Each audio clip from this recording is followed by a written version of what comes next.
Hey guys, how you doing? Tekking here, and I'm thinking we're just gonna stick to Sundays from now on for the reviews. I know I said that earlier, but I did it last week and everything worked out really good, and I think that's the best way to do it, just for the sake of, like, accurate translations. That's when the official Viz release comes out, is on Sundays, and it's only 2 extra days, so I think we'll be alright. I am aware there are other translations that come out earlier. I actually saw one this morning that I was looking through, but I don't want to have to keep, like, rolling the dice with that. Like, is that translation good? Did they get that accurate? Was it a little bit off, or was it a lot off? You know, I got lucky that one time. I don't want to keep rolling the dice every week and being like, it could be accurate, it might be off, I don't know. So I think it's just best to wait for Sunday. So, yeah, see you back here then that'll be the chapter 970 review, and it's gonna be a good one, I am sure. Okay, so, today, though, I got something special for you guys, something I'm really excited to talk about. Of course, I'm always excited to talk about One Piece related topics, but this one is a little bit different, and I think you'll enjoy it, alright?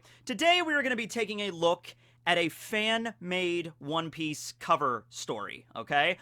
So you know how Oda normally does that. You know, you have the main story of One Piece, but then you have the cover serials. And I love the cover serials because it gives us a little bit of introspection onto other characters in the One Piece world, characters that the Straw Hats knew at one point or they encountered at one point, and then they moved on and they have their own little stories. So right now in the manga, it's Beiji's Oh My Family, seeing what happened with Beiji and Chiffon and the rest of the Fire Tank crew after Totland, alright? And they're looking for Lola right now. I love how there's two parallel stories running in the manga at any given time. Of course, the cover serials are only like one panel stories, and then Oda has like a little caption, you know, and he extends the stories. Some of them last a very long time, like 20, 30, 40 parts. Some of them last not too long, but they're really cool, and I like them. So, today we're going to be looking at a fan-made creation by Jordan T. You can check him out over on Twitter, and Vaughn Matrix 5000 is his DeviantArt page. I'll leave links to those below.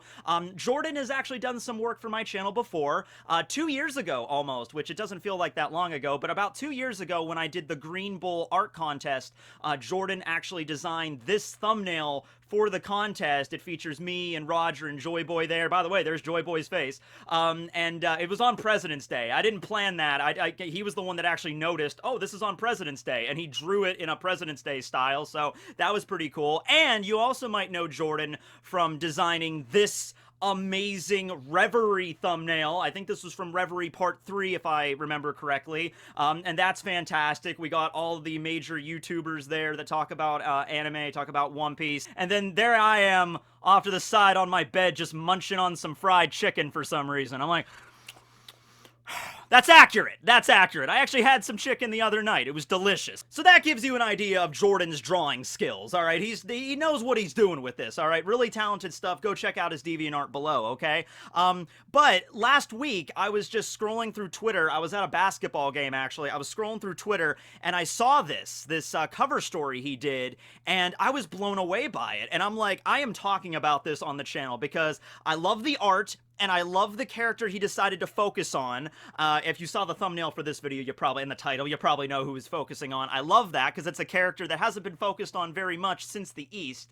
And the story itself that Jordan crafted makes a lot of sense to me. He wanted something that fits the character, that expands him a little bit, without, like, directly getting involved with the main storyline. And I think Jordan did a really good job at that, alright? So, does everybody remember Captain Kuro?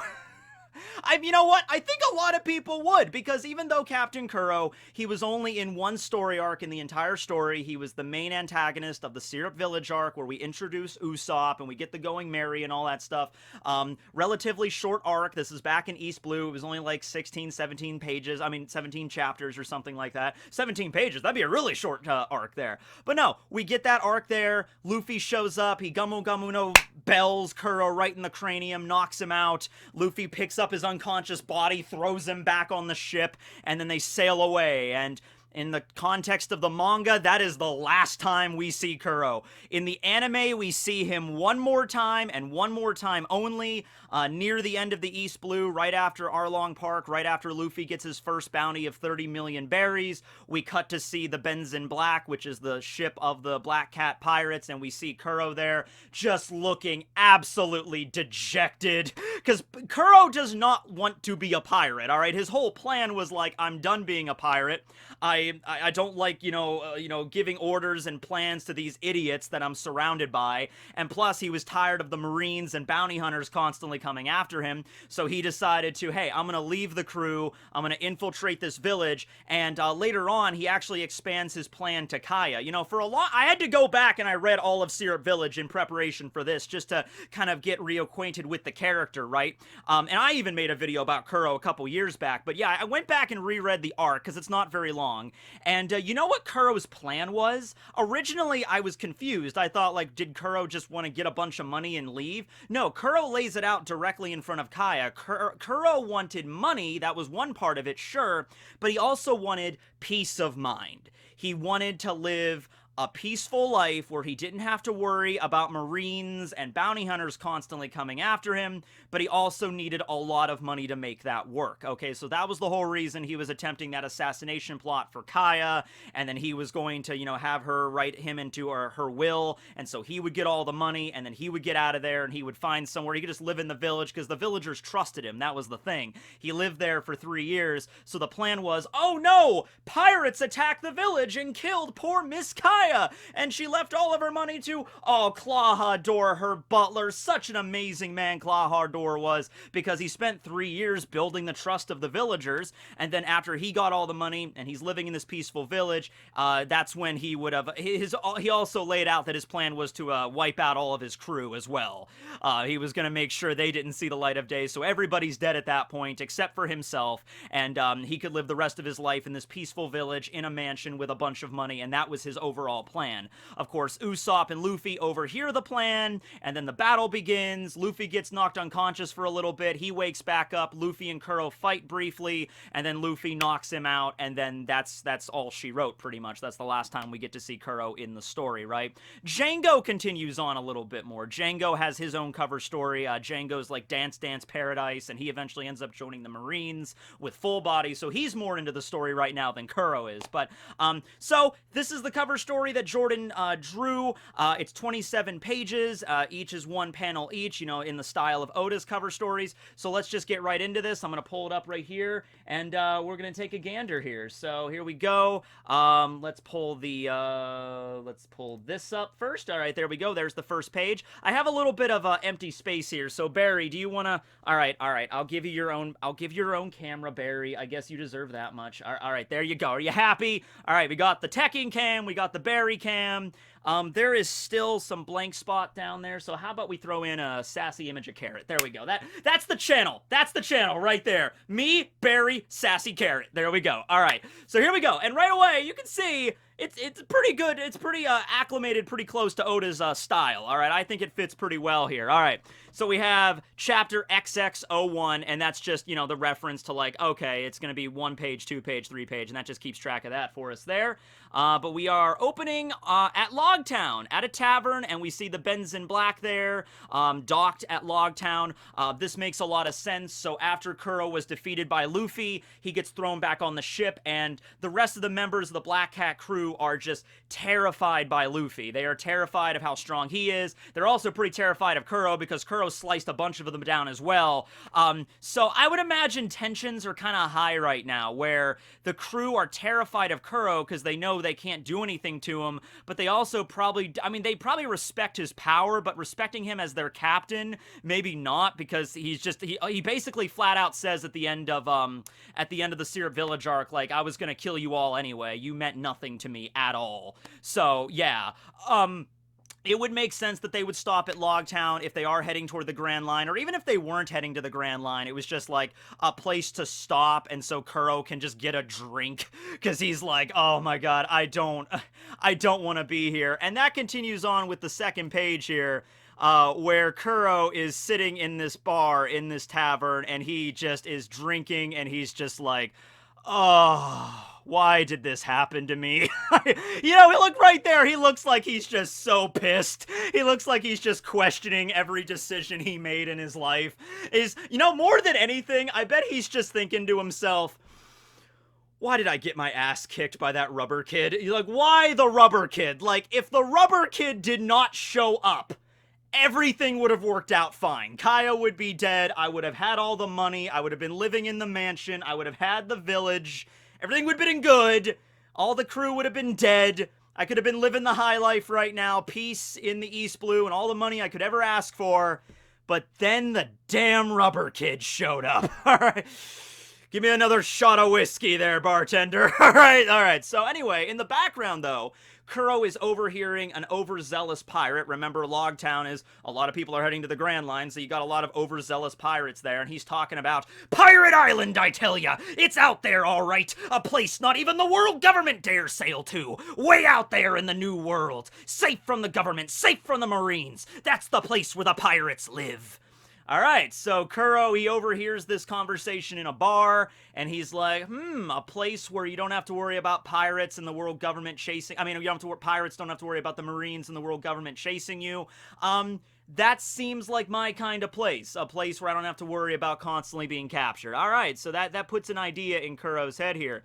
So moving on to page 3 here. At first, I originally assumed that the Marines had captured all of the Black Cat crew back here. But if you actually zoom in here and look at this little note, it looks like that Kuro was the one that beat the crap out of all of them, which he already said he was going to do. And then he tied them all up and just tacked a note to it that said, to Marine HQ. And because even the Marines are like scratching their heads like, alright, well, these are the Black Cat pirates, so I guess Batman showed up out of nowhere and tied them up and left them here for us. That was nice. So, yeah, and the caption is, the Black Cat's grand adventure, time to drop the dead weight. So Kuro's like, yeah, okay. This continues on what he said earlier. I am not traveling the Grand Line with these idiots, alright? They're a bunch of morons. I am way smarter than all of these idiots put together.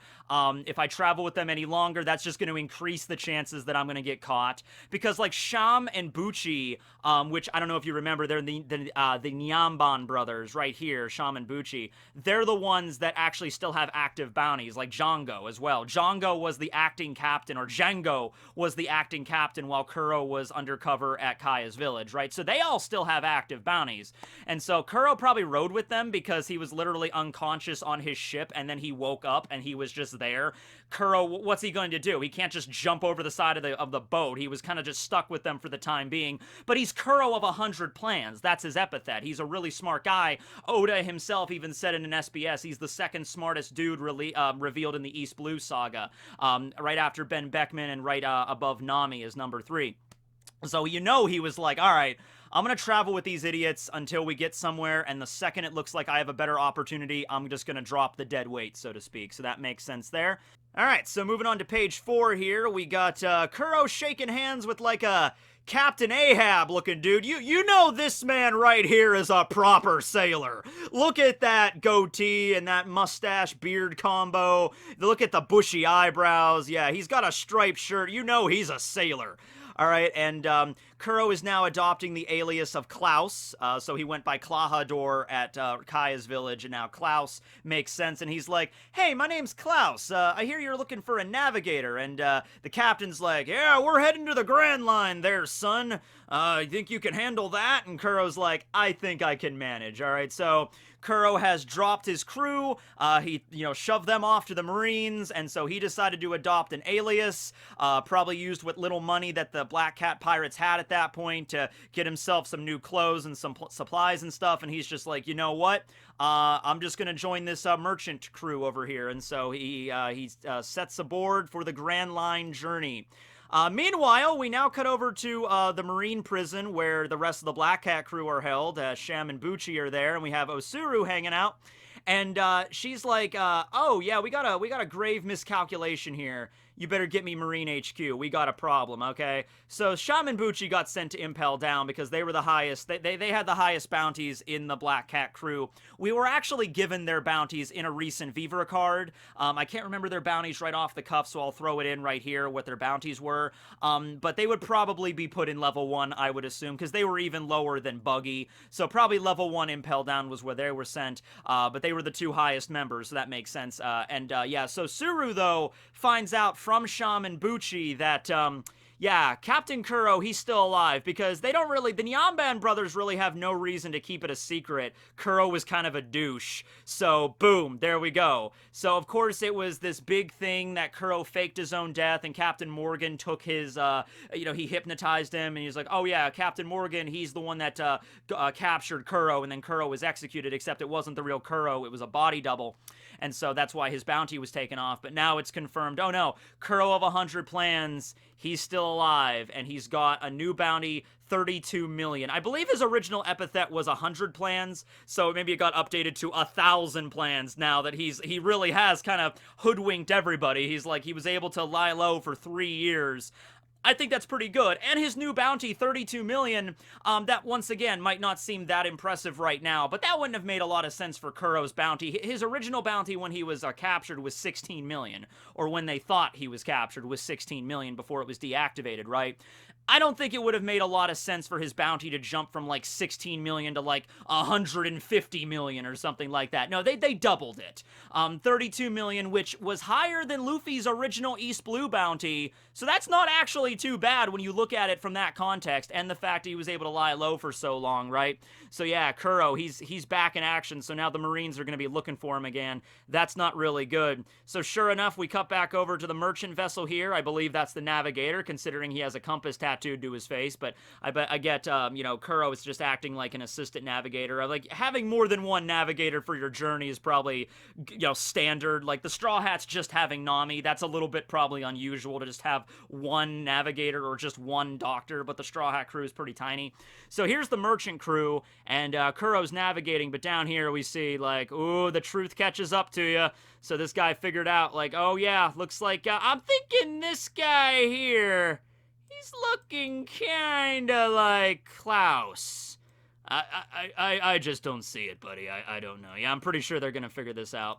And, oh, hey, look, they figured it out. All right, so Captain Ahab's looking at it, and he's just like, yeah, it's looking like you're a pirate. Never underestimate even New World merchant sailors. I love that, all right? I love that because they're not pirates, they're not Marines, they're merchants. People in the Grand Line, in the, Paradise in the New World, they need to get, food and, like, dry goods and stuff delivered to their island. What kind of merchant vessel is going to sail the New World to deliver such goods to these islands? I'll tell you what, the toughest damn crew to ever go into the salty spittoon, that's what. It just makes sense. New World merchant vessels, they gotta be pretty rough and tumble as well. You don't screw with them. They probably get attacked by pirates probably more often than the Marines attack pirates, right? Because it's like, oh, hey, look, pirates are sailing. They see a merchant vessel. They're like, oh, hey, look, they probably got a bunch of food for like weeks or months, and they probably got gold there. Let's ransack the merchant vessel. So, makes sense that they would be, they ganged up on Kuro and they beat the crap out of him, and they're like, all right, Captain, what do you want to do with him? Throw him in the brig. All right, so Kuro gets thrown in the brig. At least it can't possibly get any worse than that, all right? So far with this cover story, I'm enjoying it. I think it makes a pretty good argument for Kuro and what he would have attempted to do after the events of Syrup Village. This is when we start getting into a little bit more involving Kuro's backstory, because we really got none of that during Syrup Village. And I should mention, though, one interesting moment in the story that we get from Kuro before we continue. So, do you know what Kuro's signature attack was? Yeah, he had those cat knives, those gloves that he put on that had the knives on them, those swords that he used to fight, Zoro and Luffy and everybody. But his signature technique was the stealth walk. All right, and it was actually revealed in an SBS. Somebody asked Oda about this, like the stealth walk. It's a technique where Kuro like disappears silently and then reappears, like it's a really high-speed movement technique. And somebody asked Oda, what is faster, the Soru of the Rokushiki that the CP9 uses or the Cypher Pole uses, or is Kuro's stealth foot faster? Or Oda revealed that they're actually about the same amount of like speed, but Kuro's is just a little bit more unpolished because he can't really see where he's going and he can't really see who he's attacking. But there was definitely a similarity between Soru and between the stealth walk. Because when you're talking about high-speed movement in One Piece, unless you have a Devil Fruit, because there are characters that have Devil Fruits like Kizaru's Pika Pika no Mi, so he can move really fast just using the Devil Fruit power. But if you're talking high-speed movement beyond Devil Fruit powers, it's usually going to be Soru or related to Soru in some way. Even Luffy's Gear Second, he said the reason Luffy's able to move that fast is because Luffy studied the Soru technique of the CP9, and he was able to adapt that to his technique, okay? The same thing with Sanji. Sanji can move really fast. That's probably saying the basic principle as Soru and all that crap, right? So it would make sense that maybe Kuro has had some interesting training in his past in order to move that quickly to develop a technique like that, all right? So just keep that in mind as we continue onward. So here we have an unknown man. We have no idea who this guy is, arriving to treat Kuro's injuries. He's clearly the doctor of the ship. You gotta be kidding me. All right, so this is obviously somebody Kuro knows. It's a new character introduced for this cover story. And we find out here, that's pretty cool, right? That this is actually Kuro's old sensei from the time that he was training to become a Cypher Pull agent. Now, maybe some of you out there are thinking, like, Kuro as a Cypher Pull agent? That doesn't make any sense. Like I said, it kinda does. I mean, he maybe learned the stealth walk technique from watching Soru, from learning about Soru, and he tweaked it a little bit to fit his own style, but then he went his own way, because Kuro, even during the Syrup Village arc, he was kind of an arrogant bastard. I mean, he was. He was like, my plans can never fail, my plans are awesome, and that's, you know, that's fair, because literally it was stated, every plan that Kuro had before he ran into Luffy actually worked. Every single one. He had never failed. That's why he was Kuro of 100 plans. Every master plan he came up with was pulled off without any sort of hang-ups until the plan to take out the village, and then Luffy was there and everything, okay? That's the one. So he's literally like 101 right now, okay? So it would make sense that he had some training in stealth and in espionage, and he was raised in this environment. We've already learned that the Cypher Pull, the world government will literally take children that are orphans all over the world, bring them together on this island, and yes, this is in fact the same island where Rob Lucci and Blue Ino and Kumadori and everybody learned their skills, then honed their Rokushiki techniques. It's the same island. It's modeled after a place in China, I believe, hence the architecture back there. But yeah, Kuro, you know, in his youth, being a Cypher Pull agent, I could actually buy that. I really could. I also went back to look, or at least being trained to become a Cypher Pull agent. I went back and checked. Kuro is currently 35 years old in the story, which would make him a little bit older than Lucci. Lucci was 30 right now. Kaku's only 25 right now. So this would be like he was a little bit older than Lucci and the other members of Cypher Pull. So he was like maybe a class or two above of them, okay? So, yeah, this guy, though, is now a ship doctor on this merchant vessel, but yeah, he used to be his sensei back when he was training to become a Cypher Pull agent. And we see here, I love this panel, he's like, instead, you became my greatest failure. And then you just pan up and you see Kuro just flipping the bird and just leaving. So I'm imagining here, because of maybe Kuro's attitude, he had this really bad attitude, this arrogant attitude. He was a really intelligent guy, so maybe Kuro just felt like during his teenage years, he was just like, I'm better than everybody here, I'm smarter than everyone here, I don't even need this training, I can take care of myself, I'm good. And maybe the sensei was like, all right, I've tried my best, but I can't discipline you, because part of learning a martial art is like that discipline that's involved in that, right? It's not just like go to karate class and learn how to punch bricks apart, right? It's like you gotta like discipline your mind as well, and like learn to take orders. It's kind of like being in the military, I would imagine, a little bit, right? Like I've never been in the military like that, but I imagine if you are in the military, and people can clarify this, you know, people that have been in it for like basic training and stuff, I would imagine they do a lot of things that are maybe, you know, it can connect back to martial arts training and stuff, just like basic discipline skills and things. And maybe Kuro was always that nail that was sticking out of the boards, you know, and he was just like, no matter what his sensei did, he could never rein Kuro in. And then so finally, they kicked him out. He's like, later, I'm out of here. And he just goes off on his own. I was a little curious of like, would they just let Kuro leave? you know, he had government training where they just let him leave the place, but maybe the sensei spoke up for him and just being like, no, just let him go and just, it'll be on me. Maybe that's how he ended up getting fired, because he's clearly not a sensei anymore. He's clearly just this doctor on his ship, so maybe something happened for, you know, when Kuro left, he got, you know, discharged from his post as the leader there at the teacher for what he did. I don't know, but I just love that image of Kuro just leaving, flipping the bird, just like, screw this place, I'm out of here. You know, all right. And so the doctor, though, I mean, the doctor's not mad at Kuro, though. If anything, he's laughing at him because Kuro's like, you know, I'm going to try to find Pirate Island. And this guy's like, Pirate Island? That's why you're out here? Oh my God, you're going to be eaten alive in this place, right? So that's funny. So it's like no hard feelings, kind of. Kuro then does the deep bow, and he's like, I know I've failed you as a student, but if you'll still have me, I'd be honored to complete your training. And the doctor's like, what? Now, look, this I also think makes sense, because Kuro, he's an arrogant bastard. We've already covered this, but he's not an idiot, all right? So he tried to do this master plan.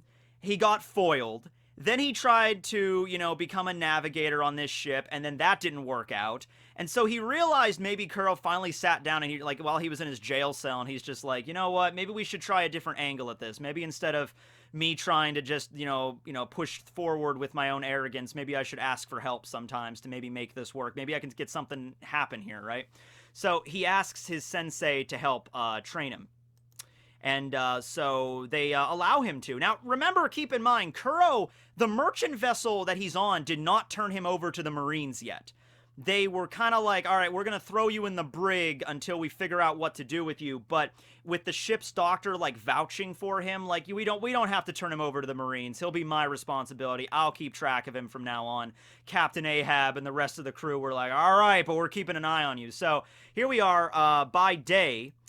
He's a medical assistant. He's helping the doctor and learning basic treatment, you know, first aid and all that stuff for, like, the crew aboard the merchant vessel here. But as we continue at night, Rokushiki student studying under the master. And I'm assuming we're cutting in time a little bit here because now we have Kuro mastering armament hockey. So there we go. And I like that because I think Kuro could definitely get on that, especially if he already had Rokushiki training. It was actually just revealed. I mean, not revealed, like, directly, like, Oda didn't just come out and say it, but it's kind of implied in one of the most recent Vivre cards that the Rokushiki technique are kind of like stepping stones to learn armament hockey. Like, you train your body first with Rokushiki, and then you hone your ambition and your willpower with hockey. So, given Kuro's intelligence, and given if he did have training in, like, Rokushiki, and considering we have certain time, like several weeks, several months passing here, because this isn't all happening, like, within a day or two. This is happening, I'm assuming, over the course of several months. And, you know, Kuro actually, you know, dedicates himself to the training. Yeah, I think he could actually learn armament hockey. I don't think it would be that hard for him to learn that. If Kuro finally realized, he's like, all right, I tried all these plans out, and I haven't really been doing good so far in the last couple of plans haven't worked out too well. So I'm gonna listen, and I'm actually gonna obey my sensei here, and we're gonna train, and let's see if I can get stronger that way. Maybe I can achieve my peace of mind through training. Maybe that's his logic here. So here we go with the merchant vessel having a happy banquet, and there's Captain Ahab there with the mighty, you know, cups of grog, and the sensei's drinking some sake there. He's like, congratulations, you're no longer my worst student. You're my second worst student. But no, I think Kuro's doing pretty good there. And I love how the crescent moon, I don't know why, it keeps doing that little blur thing. It's actually, that happens a lot when you get really high-res images. It does that little speckle thing. But anyway, yeah, I love how we have the crescent moon in a lot of these, every scene that's like at night here. So that's a nice little touch there. But now we continue onward a couple of days later, and now, as we said earlier, a pirate ship is attacking a merchant vessel, as you would figure in the Grand Line. In the New World. They're in the New World right now, right? So they're getting attacked there by the pirates, and boom, the pirates land aboard. Kuro, Captain Ahab, the doctor, they're all just kind of like, all right. Because I'm imagining if they've been traveling, like, especially with the captain and everything, if they've been to the New World before, they've ran into pirates plenty of times. This is not their first rodeo. So you got this dude back there like, how you doing? The boarding party has arrived. And I love this guy. I love this dude, all right? Behold and tremble at your doom, sailors, and prepare to meet your end at the hands of Sawtooth McGillicuddy.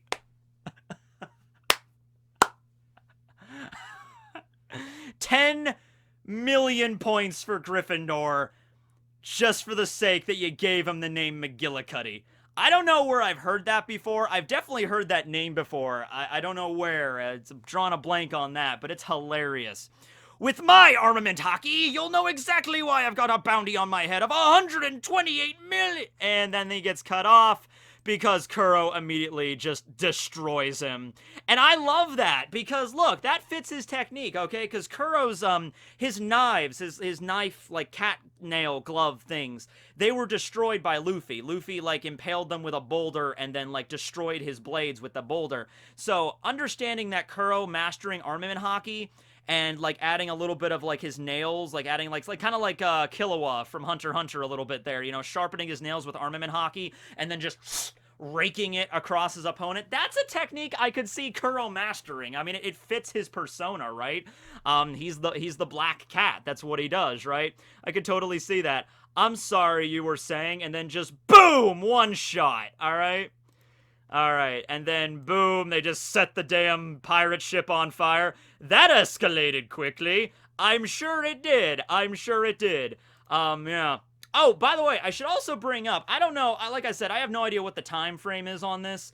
We could honestly be going through the 2-year time skip as far as we're concerned. Kuro was 33 at the start of this, like right after, like, you know, Luffy fought him and everything. Yeah, that was like, he was 33, and then he's 35 right now after the time skip. So, I don't know. Like, if you're thinking maybe Kuro is developing too fast here, if you're thinking like, oh, he already knows armament hockey, just keep in mind, yeah, I'm assuming a lot of time is passing here, okay? So here we go. We have Kuro, Captain Ahab, who also, he's got some bloody knuckles there.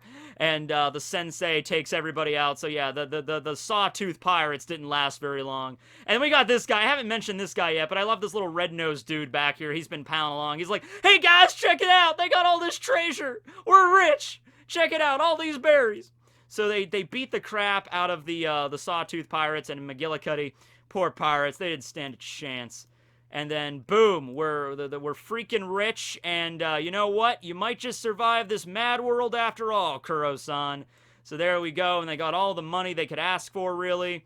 And at this point, we're nearing the end. Kuro decides to, I guess they give him his share, or maybe they gave it all to him, because, you know, it's a merchant vessel. It's not like they need, I'm sure they already are doing pretty good for themselves being a merchant vessel, but Kuro was the one that wiped out their captain, so I'm sure maybe they saved some money, and they also gave some to Kuro, so he has a pretty big sack there. So they land at Pirate Island, a tearful goodbye at the docks of Pirate Island. Now, here's something. Right now in the story of One Piece, we actually know that there is at least a place called the Pirates' Paradise, sometimes also called the Island of Pirates, Pirate Island, and that's the Beehive, or as it's known in the Viz translation, Full of Lead Island, and that's the place where Blackbeard has currently set up his operations. Now, I don't know, because Jordan explained that he's actually been working on this for 3 years. Doing all these different cover pages. It took him almost 3 years to get this done. So obviously, when he started with the story back in like 2017, he didn't know about Pirate Island, like the Beehive, because it wasn't introduced in the story yet. So I don't know if this is intended to be the same place, but I'm thinking it is not. I'm thinking that there's more than one Pirate Island in the world. There's a lot of pirates in One Piece. I'm pretty sure there's at least more than one island, especially in the New World, where pirates can kind of live and the Marines are kind of out of the way. And maybe an island that's kind of tucked away in the backwater parts of the New World not a lot of people go to. And I'm assuming they're at that place because, I mean, I guess you could also roll with it that they're on the Beehive and maybe this is before Blackbeard arrived there, maybe. But if you don't want to get those connected, if you don't want to get Kuro's story and Blackbeard's story, like, intermingled, you could just say this is a different pirate island, okay? So anyway, yeah, they say goodbye to him. He takes part of the money, not all of it, because you can tell right here, this isn't all the money Kuro had. but he's like a big investment for a new life. So he's going up to a random dude with a belly warmer, so maybe he was trying to idolize Zoro a little bit there. So they make an agreement. It looks like he's purchasing a property here for a little bit of the treasure that he accumulated. And then, boom, we have the final page of the cover story. We got Kuro hanging out here in front of the Crescent Inn, which is his new pirate island property. No more schemes. The Black Cat finds a home as Pirate Island's premier innkeeper. And so we have a bunch of other OCs here that Jordan created. Happy little couple hanging out over here. Elderly couple over here. I want to know what's up with this lady. I'm looking at this and I'm like, what's the story behind this lady? She is like the biggest badass retired pirate on the entire island. She's got a pirate cloak. She's missing an eye. Like, damn, what happened to that lady? But yeah, we have some kids playing around down here, and we got a happy little black cat snuggling up to Kuro there. And I think this works with Kuro's story. Like, if we go back to Syrup Village, he's like, I want to live in a place that's peaceful, peace of mind, where I don't have to worry about being chased all the time, and I want a lot of money. Well, he's got a lot of money, definitely. I mean, right here, you see how much money he's carrying in that giant sack, and right here, you see how much he's using to buy for the inn, so this isn't even all of it. So he's probably still got a lot of gold and diamonds and doubloons and Krugerrands saved up, and he renovated the building, and now he's running an inn. So yeah, ever read the King Killer Chronicles by Patrick Rothfuss? He's kind of like Kvoth, sort of, in that regard. But yeah, no, honestly, I like this. I like this story. And considering that it's been so long, in One Piece, like, I'll throw up the numbers below. This is how long it's been, how many chapters since we've seen Kuro in the manga. It's going to be at least over 900 chapters, I guarantee it, because yeah, Syrup Village was like chapter 41 was over. You know, we're on chapter 970 almost right now, so it's been over 900 chapters, over 20 years since we've touched base with Kuro. I don't really know if Oda's gonna focus on him too much anymore. Yeah, probably not, I would assume. I would love for Kuro to come back, I really would. But as for this, like, if Kuro is never touched upon in the manga anymore, and we just have this to go on, this is my headcanon. I'm just rolling with this. I think this makes perfect sense right here, right? And if you were expecting something a little bit more exciting, I mean, that's not what Kuro wanted. Kuro did not want to be a pirate anymore, so this fits for him, right? So yeah, I'm gonna go back here to the regular video screen. Here we are. All right, Barry, gonna bring you back around here. I hope you guys enjoyed that. I know I really did. Thanks again to Jordan for drawing that and spending almost 3 years to create that. Really good job. Go and check out Vaughn Matrix 5000, his DeviantArt, for a bunch of other One Piece related artwork that he's done. Check out his Twitter, which is where you can find the actual cover story if you want to read it for yourself. And good luck to Jordan and all of his future endeavors and projects. Thanks for watching, everybody. This will be Tekking101 signing out. I'll be making a video tomorrow, and then I'll see you on Sunday for the Chapter 970 review, where Odin clashes with Kaido, and that should be an interesting story. All right, have a great one, everybody. Thanks for watching. Signing out.